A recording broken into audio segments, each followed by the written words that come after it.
CD 10. Under Rule 303, the short and shameful history of the Bushveld Carbineers. So, what exactly did happen in the Spelonken during those 283 days between the 21st of February 1901, when the Bushveld Carbineers Regiment was formed, and the 1st of December 1901, when the regiment ceased to exist? As Frederick de Bertodano had predicted, trouble began when Captain Taylor received word on the 2nd of July 1901 that a group of 6 Boers, accompanied by 2 covered wagons and a large herd of cattle, were coming into the fort, either to surrender or seek a truce for medical treatment. Taylor told Captain Robertson the fort was possibly going to be attacked and ordered Sergeant Major Morrison to intercept the group, ignore any white flags, take no prisoners, and make it look like a fight. Morrison apparently turned to Robertson and asked if he should obey Taylor's orders, and Robertson replied, "Certainly, he's commanding officer here."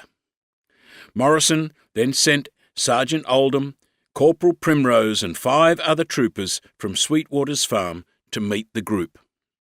The party consisted of 2 ox wagons driven by 2 boys aged 12 and 18, carrying 65-year-old farmer Jan Geiser, and 3 other men who had been members of the local Boer Commando unit. All were suffering from malaria and seeking treatment. They had a large herd of valuable cattle with them and a wooden cash box containing a large sum in paper money and gold bars, possibly being taken to safety away from the farm raids and burnings then sweeping the district. What happened next was later reported by witnesses at the Court of Inquiry. The patrol fired on the wagons and a white flag was raised. Believing that women and children might be present, Sergeant Oldham called "cease fire," disarmed the Boers, and then followed Taylor's orders by having each member of his patrol execute one of the group. Jan Geiser was found lying sick in one of the wagons, and Trooper Eden climbed into the wagon and shot him where he lay on his bed. Corporal Primrose returned to Sweetwater's to report, and most of A Squadron then rode to the scene, where, according to later witness testimony, 5 unarmed Boers were lying in the road, shot in the head, save one who was shot in the neck. Another was lying dead in the wagon under his blankets, never having got out of bed, shot in the head. Trooper Robert Cochrane testified that the oxen and cattle were stolen by Captain Taylor, secretly driven to Rhodesia, and sold at Bulawayo. Lieutenant Hancock took possession of the cash box, and the bodies were buried in a mass grave at the site. After the war, Jan Geiser's daughter wrote a letter describing the number of cattle involved and the contents of the wagons. Nothing was ever returned to the Geiser family. Captain Robertson reported to Major Lenihan that 6 train wreckers and murderers had been shot. This became known as the 6 Boers affair. Later that day, back at Fort Edward, Trooper Van Buren, an Afrikaner member of the Bushveld Carbineers, was seen talking to some women from the families of the victims who were being held for transport to the concentration camp at Pietersburg. Local men who signed up with the British were known as joiners, and Taylor often made use of them in his intelligence work. He was, however, worried about Van Buren and ordered Hancock to attend to the matter. 2 days later, Hancock took a patrol of 4 men, including Van Buren, scouting for Boer commandos. At the Court of Inquiry later that year, Trooper Churton testified that he saw Hancock ride up behind Van Buren and shoot him 3 times in the back. Hancock then said to Churton, "Keep a sharp lookout, we just lost a man back there." Hancock wrote a report that Captain Robertson amended as he deemed it unsuitable. Robertson reported to Lenihan at Pietersburg that Van Buren was shot in contact with some Boers. Major Lenihan and Colonel Hall were aware of the poor discipline, unconfirmed murders, drunkenness and general lawlessness at Fort Edward, and when it was reported that a local woman had accused a British officer of rape, an investigation revealed that the alleged rapist was Captain James Robertson. He was given a choice of being court-martialed or resigning his commission, and chose the latter option. Lenihan then withdrew the whole detachment from Fort Edward with the exception of Handcock, who, as the station's veterinary officer, was responsible for the horses. Some of the men withdrawn were ordered to remain at Petersburg awaiting an inquiry into their behaviour at Fort Edward. Some disobeyed this order and made threats about reporting on the activities of their officers at the fort. These men were allowed to leave by Colonel Hall without penalty and discharged from the regiment. Lenihan then appointed Captain Percy Hunt, formerly of the 10th Hussars and a good friend of Harry Morant, to straighten out the station. Lieutenant Morant and 60 men were also sent to Fort Edward with Hunt. Lieutenant Whitten's assessment of the situation as it existed before he and Morant arrived at Fort Edward was that Robertson was altogether unfit to command such a body of men and allowed his detachment to drift into a state of insubordination verging on mutiny. The men did almost as they liked, and horses and other captured stock were being divided amongst themselves, while stills on neighbouring farms were freely made use of. Any consideration of what later became generally known as the Breaker-Morant affair should take into account the fact that all of the events described above occurred before Morant was ever stationed at Fort Edward. Over the next month, 18 Boers were captured and 500 cattle and 15 wagons were confiscated. Taylor was still playing an active role in directing activities at Fort Edward, and problems continued under Hunt's command, although he made an effort to improve discipline. He had the confiscated cattle disposed of correctly through military channels. He had Morant and Handcock locate and destroy stills the men were using to make spirits, and he had a group of troopers arrested for stealing rum and threatening to shoot Lieutenant Picton for reporting the theft to Hunt. When the men involved absconded, Lenihan had them caught and charged, but they made accusations of misconduct against the officers at Fort Edward, and Colonel Hall ordered them to be discharged from service without a full inquiry. Hunt at this time also admonished Morant for bringing in prisoners. On several occasions he told him that Kitchener's orders were to take no prisoners, and that any Boer prisoners found wearing items of British uniform could be executed by firing squad without being brought in for trial. A new detachment of 20 men under Lieutenant Whitten arrived at Spelonken on the 4th of August, while Hunt was on a mission to locate local commando leader Veldkornet Baron Viljoen. Whitten never met his commanding officer, as Percy Hunt was killed attempting a surprise attack with 17 troopers on a farm at Duvelskoof, where a group of some 36 Boer commandos were believed to be gathered. The Reverend Reuter, a local missionary, had reported to Hunt that Viljoen's commandos had been harassing local non-combatant farmers and had made threats against the mission station. When a Bushveld Carbineer patrol was ambushed near the Bedingen mission station, Hunt led a patrol from Fort Edward on the 2nd of August accompanied by Tony Shiel, a defector from the Boer commandos working as an intelligence scout for Captain Taylor, with the intention of ambushing the Viljoen commando force. In effect, Shiel's task was to raise the natives to attack Boer farms, and he commanded some 400 irregular troops, Majaji warriors from the local Lobidu people. Hunt was warned not to attack the farm that night without Shiel's support and normal reconnaissance. Against this advice he did so, and found the Boers had more numbers than expected and were able to drive off their attackers, killing Hunt and another trooper in the process. At least 2 Boers, including Viljoen, were also killed. When news of the failed attack reached Morant, he assumed command but was visibly distressed to the point of being unable to address the men. Morant always claimed that he and Hunt were best friends, were engaged to two sisters back in Devon, and had joined the Bushveld Carbineers in order to fight as brothers in arms. He led the mounted group to Sweetwaters, 2 kilometres away, where Taylor addressed them, emphasising that no quarter should be given in avenging their captain's death. Morant's group met up with the survivors of Hunt's patrol an hour after they buried Hunt. Morant visited the grave before pursuing the Boers and finally located them camped in a native kraal. Morant, apparently grief-stricken and angered by reports that Hunt's body had been mutilated at Duivel Skoof, attacked hastily and lost the element of surprise. All the Boers fled except one named Visser, who had been wounded in the foot and could not walk. Visser had in his possession an old British Army coat and trousers, which Morant claimed were Hunt's.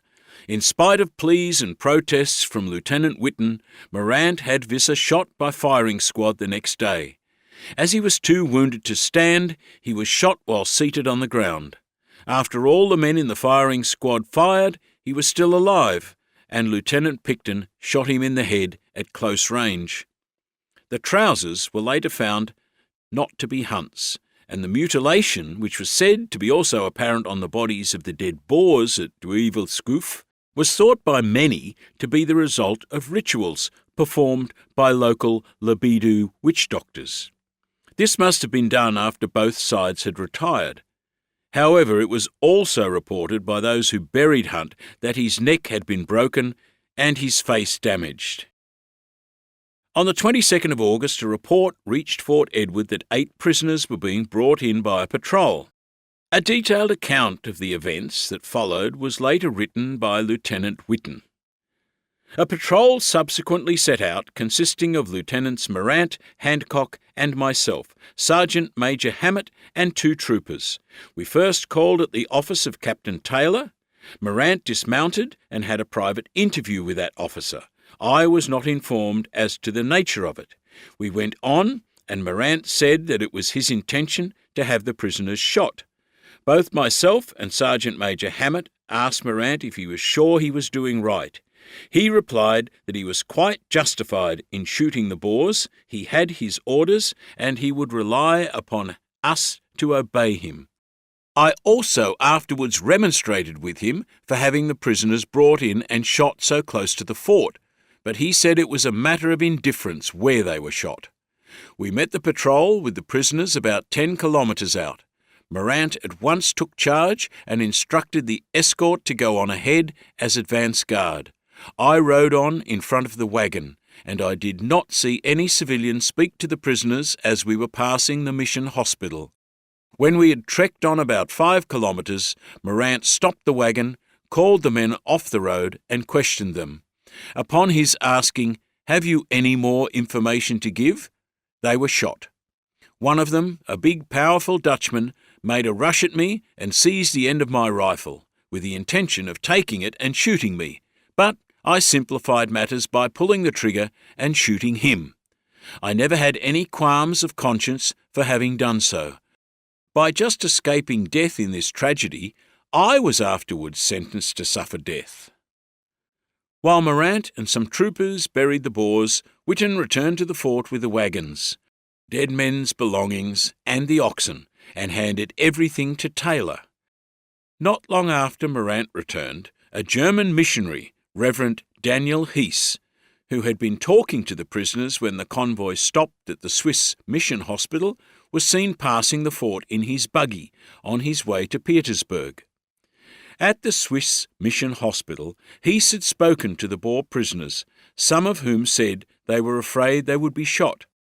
He was threatened with arrest by Morant and ordered to report to Taylor at Sweetwaters. Heese told Taylor that he would report what he knew to a British officer at Petersburg.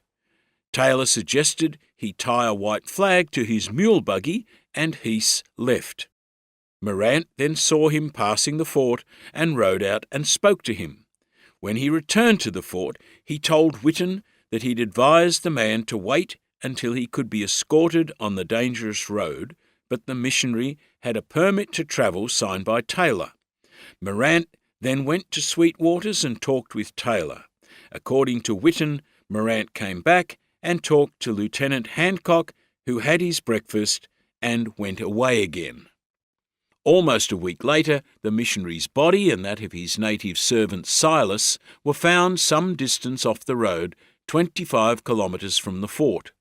Heath had been shot through the chest. Morant said he had warned him not to travel alone, and the Boers must have shot him. It has always been assumed, however, that Morant and Taylor discussed the matter and sent Hancock to shoot Heath to prevent him reaching Petersburg and informing the British authorities of the Carbineers' activities. The British officer at Petersburg to whom Heath referred was probably Frederick de Bertodano, who had lent him the mule buggy to take a sick friend to the Swiss mission. It is also quite likely that Silas and other native boys were gathering information for de Bertodano from native servants working at Fort Edward. Major Lenihan arrived at Fort Edward on the 7th of September 1901, the same day Rolf van Staden and his sons Rolf and Christian were coming in to surrender and get medical treatment for 14-year-old Christian, who was suffering from fever. Morant, Hancock and 2 others met them and shot them near Sweetwater's farm. It was alleged that the 3 were made to dig their own graves before being shot. It was also later alleged that Lenihan was aware of this incident and failed to report it to Colonel Hall. While staying at Fort Edward, Lenihan gave permission for a patrol of 30 men, led by Morant and Whitten, to attempt to capture Tom Kelly, a local Boer guerrilla leader who had fled the district when the Carbineers arrived in May and was now rumoured to be returning with artillery. Lenihan insisted, however, that Kelly be brought in alive, and he was, on the 22nd of September. Morant had patiently conducted an excellent and successful operation.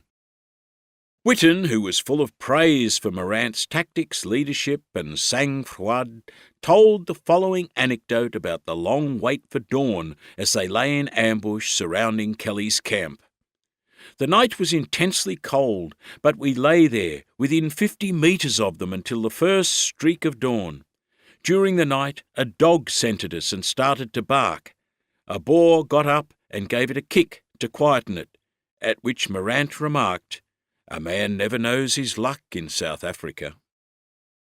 Morant was congratulated by Colonel Hall, and, as it seemed the Bushveld Carbineers now had the district under control, he was granted 14 days' leave, which he spent in Pretoria making arrangements for Percy Hunt's belongings to be sent home and sorting out his dead friend's finances and affairs.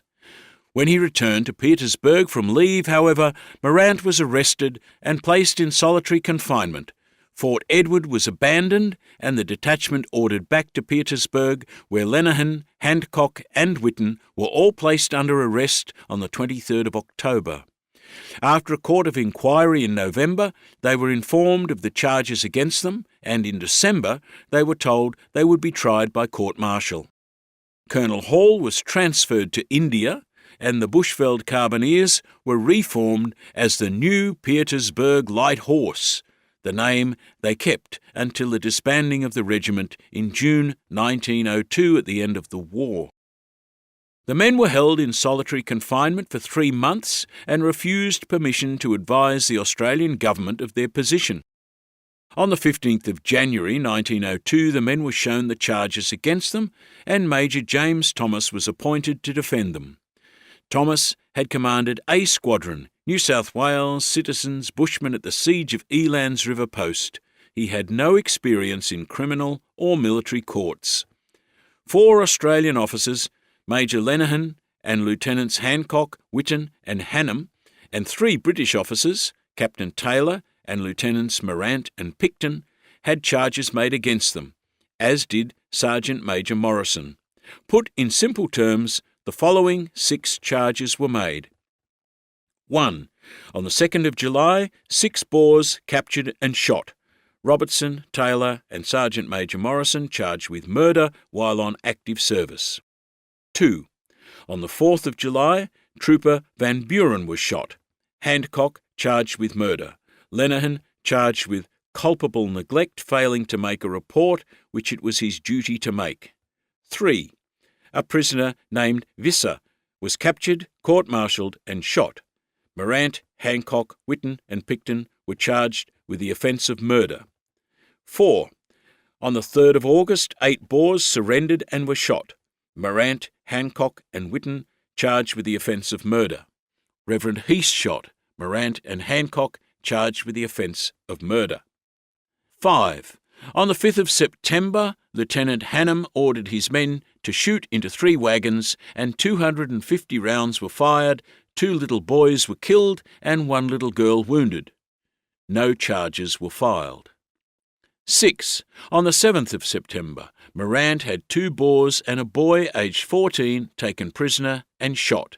Lenihan charged with culpable neglect failing to make a report which it was his duty to make. Morant and Hancock charged with the offence of murder. The evidence had been gathered over several months, much of it by British intelligence officers, among them de Bertadano. They were attempting to build a case against Taylor and had informed Kitchener of the death of Heath. The killing of Boers was one thing, but murdering a German Lutheran missionary was another matter, and was bound to bring official protests from Germany, which it did. Many researchers believe that it was the death of Heath that triggered the inquiry and the courts-martial, and that Kitchener, who had appointed Taylor and covertly approved his methods, was then reluctantly convinced that Taylor had become a liability, and approved the building of a case against Taylor and the officers of the Bushveld Carbineers, which intelligence officers had already been doing for some time without Kitchener's knowledge. There was a letter signed by 15 Bushveld Carbineer troopers and given to Colonel Hall that was written by a mysterious character named Robert Cochrane, an English-born trooper who had been a mining engineer and Justice of the Peace in Western Australia and was also a journalist. Written in very formal language, the letter called for a full and exhaustive inquiry into the following disgraceful incidents which have occurred in the Spelonken district. It then listed in detail the 6 incidents that later became the formal charges. Cochrane wrote, "Sir, many of us are Australians who have fought throughout nearly the whole war. We cannot return home with the stigma of these crimes attached to our names. Therefore, we humbly pray that a full and exhaustive inquiry may be made by impartial imperial officers in order that the truth may be elicited and justice done." There are 3 odd things about the letter, apart from its formal language and thoroughness of detail. Firstly, only 2 of the 15 troopers who signed it were Australian. Secondly, Cochrane had never served at Fort Edward. And lastly, only one of the men who signed it was called to give evidence against Morant, Hancock and Whitten. 2 others gave evidence against Taylor. It would seem that British intelligence, in collusion with Cochrane, sought out witnesses, built a case against Taylor and the other men, and arranged for the letter to be written. Lenihan's visit to Fort Edward in September was also part of this plan. He was there to gather information about the shooting of the Boer prisoners and Heath. After the arrests and the disbandment of the Bushveld Carbineers, Boer commando activities quickly increased in the Spelonken. Veld Cornet Christian Frederick Bayers returned and occupied Fort Edward and Taylor's old headquarters at Sweetwaters. The reconstituted Carbineers Regiment, known as the New Petersburg Light Horse, proved ineffective at suppressing the renewed Boer commando activity. Bayer's men attacked the blockhouses at the prison compound at Petersburg and freed some 150 Boer prisoners on the night of the 22nd of January 1902. As was expected, the reinforced guerrilla army, now numbering around 300 men, attacked the garrison the following night in an attempt to steal the badly needed British horses and valuable supplies of food and military equipment. The loss of the Petersburg garrison would have been a crushing blow to the British, and had it been successful, could have restarted all-out war in the northern Transvaal. With this possibility imminent, on the night of the 23rd of January, the prisoners were released from their cells, armed, and ordered to help defend the garrison. The blockhouses, which formed the defence posts for the garrison, were overcrowded with men attempting to shoot through the apertures provided. So Morant and Hancock climbed out onto the roof and proceeded to shoot the attackers with scant regard for their own safety. Morant was credited with shooting one of Bayer's commanders, Martinus Pretorius, and the heroic actions of the two prisoners inspired a spirited defence that forced Bayers to withdraw. Major Thomas later requested clemency or pardon from Morant and Hancock on the time-honoured precedent of a British military custom established by none other than the Duke of Wellington. There was no harsher disciplinarian of troops than the famous Iron Duke, the hero of Waterloo and later British Prime Minister. Although he was known to refer to his troops as scum and treat men as expendable, he also believed in a system of honour and fair play, and stated the dictum that the performance of a duty of honour and trust after knowledge of a military offence ought to convey a pardon. On that basis alone, the actions of Morant and Hancock on the night of the 23rd of January 1902 should have secured clemency at least, a pardon in any case, and probably a medal for bravery. The trials. Many Australians believe that Hancock and Morant were truly scapegoats of the Empire, which happens to be the title of the book written about the case in 1907 by the third man sentenced to death, Lieutenant George Whitton. The execution of Hancock and Morant, which was carried out with unseemly haste and without any attempt to inform Australian authorities of the decision, has been regarded by many as yet another example of British perfidy and criminal disregard for Australian soldiers who were treated as mere expendable colonials. The question of the measure of British unfairness or even treachery hinges upon the fact that the accused stated time and again in their own defence that they were certain they had been ordered to behave and fight in a particular way, but were being tried and judged by a completely different set of military rules. The moral debate over the case centres around the dilemma as to whether it is just and reasonable to select and punish a few individual soldiers for what were obviously criminal acts, while ignoring the fact that hundreds of other troops were doing similar things and not being required to answer for their actions. Put simply, did the accused men make criminal decisions of their own volition, or were they following orders that were not in the British Military Handbook, and if so, how far up the chain of command did those orders originate? Taylor had been arrested at the end of September. The other accused were arrested at Petersburg on the 23rd of October and held in separate parts of the prison until the preliminary hearing, the Court of Inquiry, 2 weeks later, on the 6th of November. They were then held in solitary confinement until the end of December, when the court reconvened and they were told they were to be court-martialled. Lenihan was able to secure the legal services of Major Thomas, who was just about to sail for home when the telegram reached him. The two men had known each other in Sydney, and Lenihan was aware that Thomas was a trained solicitor. When he arrived in Petersburg, Thomas became aware that neither Hancock, Morant, Picton nor Whitton had any legal representation and agreed to represent all of them. Trials began on the 16th of January 1902. As previously related, while the trial was underway, Boer commandos led by Christian Frederick Bayers launched an attack on the Petersburg garrison. The prisoners were released from their cells and armed, and Morant and Hancock turned the tide of the attack and the Boers withdrew. Major Thomas later filed for clemency, but the court dismissed his request. Upon being cross-examined, witnesses stated that Captain Hunt had given them orders not to take prisoners, and they had been reprimanded for bringing them in.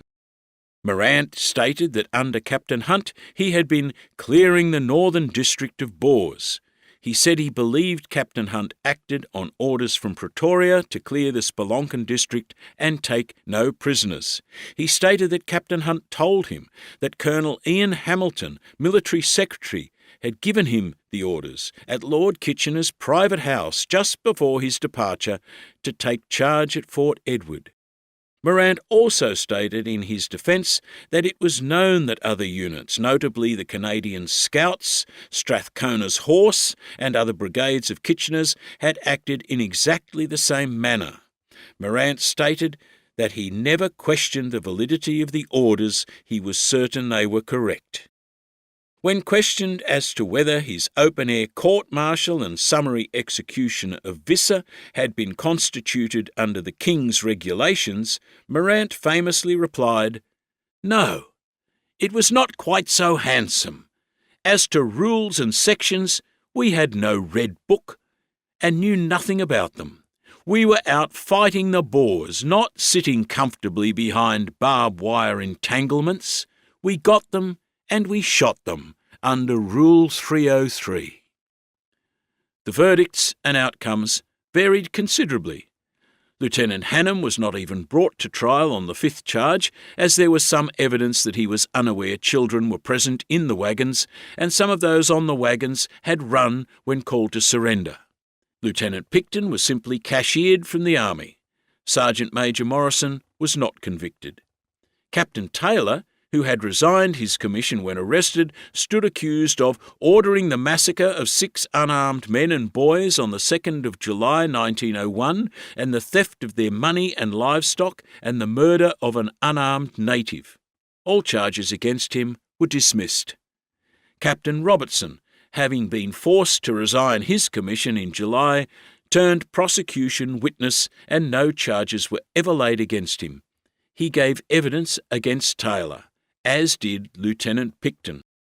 Morant, Handcock and Whitten were petitioned by the prosecution to do the same and testify against Taylor, but all three refused and stuck fast, insisting they had been ordered to take no prisoners and had been told that Boer prisoners wearing items of British uniform could be shot after a summary court-martial in the field. They believed that those orders came from Kitchener via Colonel Hamilton via Captain Hunt to them. Morant was acquitted of murdering Heath, but Morant, Handcock and Whitten were found guilty of the murder of the 8 Boers and all other charges. I believe that in refusing to testify for the prosecution against Taylor, Morant, Handcock and Whitten metaphorically signed their own death warrants.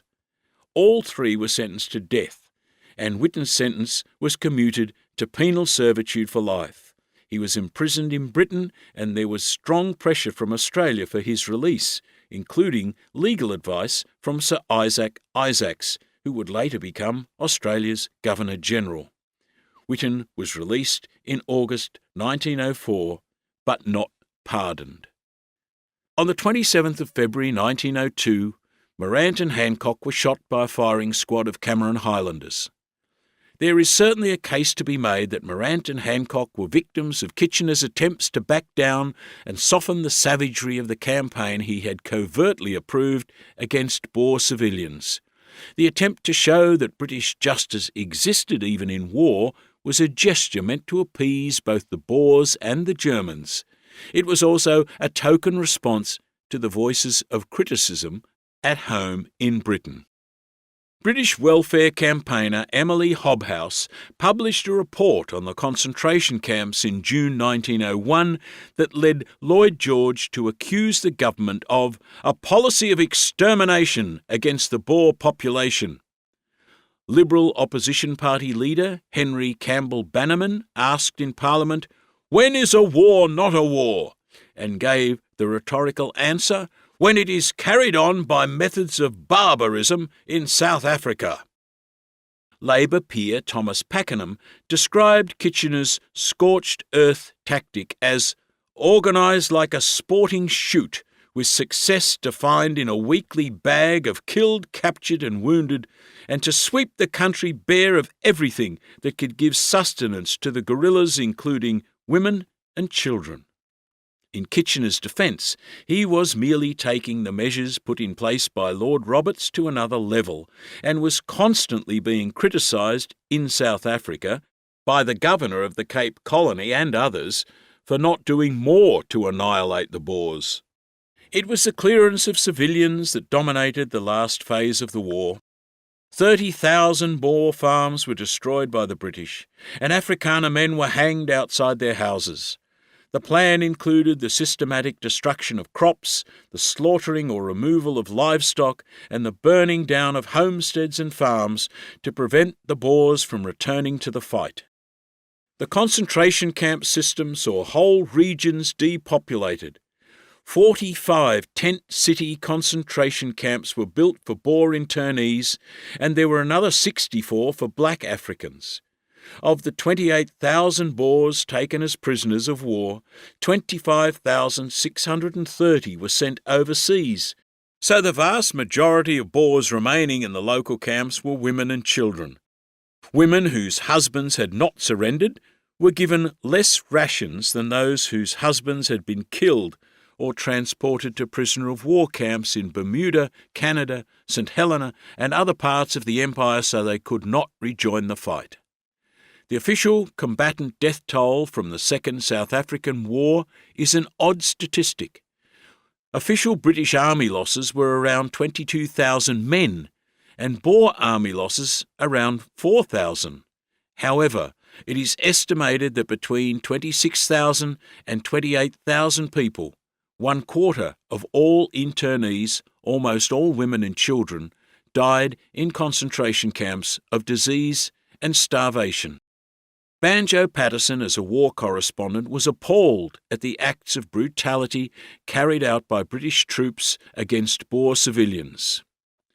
"Come, let us join in the bloodthirsty shriek, hurrah for Lord Kitchener's bag, though the fireman's torch and the hangman's cord, they are hung on the English flag. In front of our brave old army, whoop, the farmhouse blazes bright, and their women weep, and their children die. How dare they presume to fight? And none of them dress in a uniform, the same as by rights they ought. They're fighting in rags and in naked feet, like Wallace's Scotchmen fought. They clothe themselves from our captured troops, and they're catching 'em every week. But they don't hang 'em. That shame is ours. But we cover the shame with a shriek." Morant and Hancock as volunteers were perhaps not au fait with the subtleties of regular army methods. Hunt made several attempts to make Morant understand that no prisoners meant shoot them before they surrender. Morant was admonished for bringing in prisoners, and then made the mistake of taking prisoners and then killing them. Kitchener needed to make some effort to appease the Boers, Germany, and those who opposed his all-out war policy at home, and sentencing 3 war criminals from the wild frontier territory to death and executing 2 of them was one way to do it. Although he abandoned Balala Taylor after the death of Heese, Kitchener had a lot to lose if his man Taylor was found guilty, and he possibly had the trial delayed 3 months so Taylor could be tried as an ex-army civilian. 3 other scapegoats, 2 of them colonials, did not pose any real problem to Kitchener. Although Kitchener eventually admitted that 10,000 natives were armed by the British during the hostilities, he was also at great pains to distance himself from his previous support of Taylor's activities. Many other British troops also believed there was an unwritten "no prisoners" order. Morant himself wrote, the evening before he died, "It really ain't the place nor time to reel off rhyming diction, but yet we'll write a final rhyme, whilst waiting crucifixion. But we bequeath a parting tip, for sound advice of such men who come across in transport ship to polish off the Dutchman. If you encounter any Boers, you really must not loot 'em, and if you wish to leave these shores, for pity's sake, don't shoot 'em. And if you'd earn a DSO, why, every British sinner should know the proper way to go is, ask the Boer to dinner." Morant's last words are often claimed to have been, "Shoot straight, you bastards, don't make a mess of it." A letter written by a prison warder who witnessed the execution, however, states they were, "Be sure and make a good job of it." Conclusion. Edwin Henry Murrant, or Harry Harbord Morant, whoever he was a skilful horseman, a very competent writer of sentimental verse, and an extraordinarily brave soldier. He was also an unreliable friend, a liar, and a man who rarely paid his debts or honoured his commitments. He was not Australian. He committed acts that can be considered war crimes, possibly in a spirit of revenge. In order to hasten the end of the guerrilla war, British intelligence secretly constructed a case against Captain Arthur Taylor in order to stop his brutal killing and illegal profiteering activities in the Spelonken district. For various reasons, including a fear of Lord Kitchener's real involvement being revealed, the case failed to produce the desired result. Morant and Hancock, in refusing to testify against Taylor, became the sacrificial scapegoats. The much vilified Lieutenant Hancock did kill a fellow trooper, and quite probably a civilian missionary. In each case, he followed a direct order from his immediate superior officer. He deserves his name to be on the honour roll of those who enlisted and served, as much as any other man who enlisted and served. Hancock and Morant should, by any reasonable sense of British military honour, have been pardoned for any crimes committed in wartime due to their heroic action in defending a threatened British garrison, which included the men who were their accusers and jailers on the night of the 23rd of January 1902. Colonel J. St. Clair, who observed the court proceedings, summed up the official British Army position in a confidential report to the War Office. I agree generally with the views expressed by the Court of Inquiry. The idea that no prisoners were to be taken in the Spelonken area appears to have been started up by the late Captain Hunt, and after his death continued by orders given personally by Captain Taylor. Lieutenant Morant acquiesced in the illegal execution of the wounded Boer Visser and took a personal part in the massacre of the 8 surrendered Boers on the 23rd of August. After the murder of Van Buren, the officers seem to have exercised a reign of terror in the district, which hindered their men from reporting their illegal acts and even prevented their objecting to assist in the crime. The first published account of the incidents surrounding the case appeared as early as 1902, the same year Morant and Hancock were executed.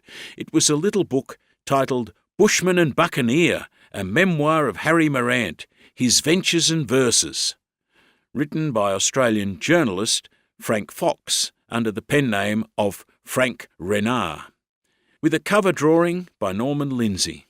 Fox wrote for the Bulletin and edited the Lone Hand magazine and later worked on British papers as a political and military commentator, served with distinction in World War I and was knighted.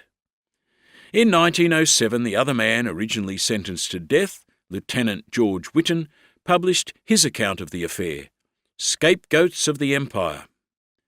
The South African wars were neglected and almost forgotten for a time once World War I began, and it was decades later, in 1959, after 2 world wars, that Rain Kruger's book, Goodbye Dolly Gray, aroused some interest and reopened some debate.